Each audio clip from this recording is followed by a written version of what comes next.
یکی از اتفاقات جالبی که این روزها توی شبکه اجتماعی ایکس یا همون توییتر سابق داره میفته، استفاده از هوش مصنوعی گراک هست. هوش مصنوعی گراک که منتسب به ایلان ماسک و متصل به شبکه اجتماعی ایکس هست، خیلی کاربرد جالبی داره که احتمالاً تا الان ازش استفاده کردین و اگر نه حتما پیشنهاد می‌کنم که این استفاده رو بکنید. هم کار متنی انجام میده، تجزیه و تحلیل متن و یا نوشتن متن‌های مختلفی که مورد نیازتون هست و همینطور تولید تصویر میکنه و یا حتی اگر عکس خودتون رو توش آپلود کنید و براش بنویسید که این تصویر رو کارتونی کن مثلا، اون کار رو انجام میده و یا حتی ادیت هایی رو روی تصویر شما انجام میده. اما نکته‌ای که من میخوام بهش اشاره کنم و راجع بهش صحبت کنم، استفاده از این هوش مصنوعی توی خود شبکه اجتماعی ایکس هست.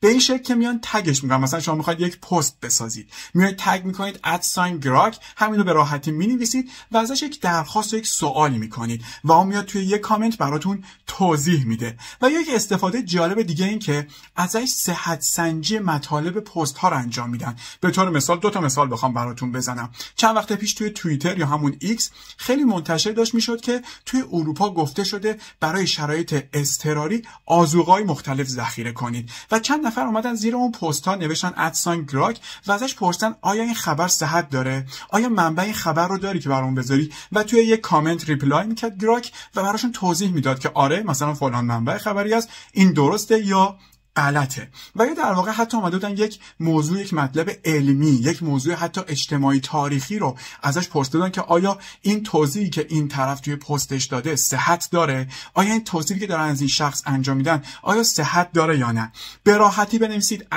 @گراک و ازش سوال کنید، ازش درخواست کنید. 2 تا پیشنهاد دارم.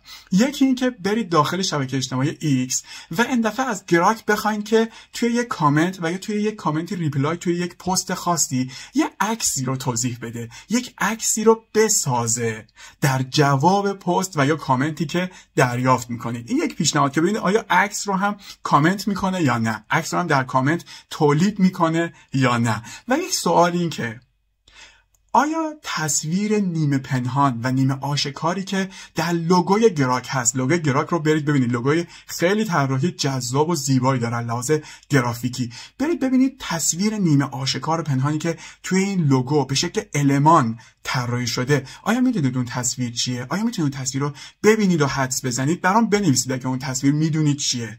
و سوال دوم این که به نظرتون چرا از اون تصویر، از اون المان در این طراحی لوگو استفاده شده؟ این 2 تا رو برام کامنت کنید، براتون جالبه تا در پست های بعدی راجبشون توضیح بدم. مرسی از توجهتون. فعلا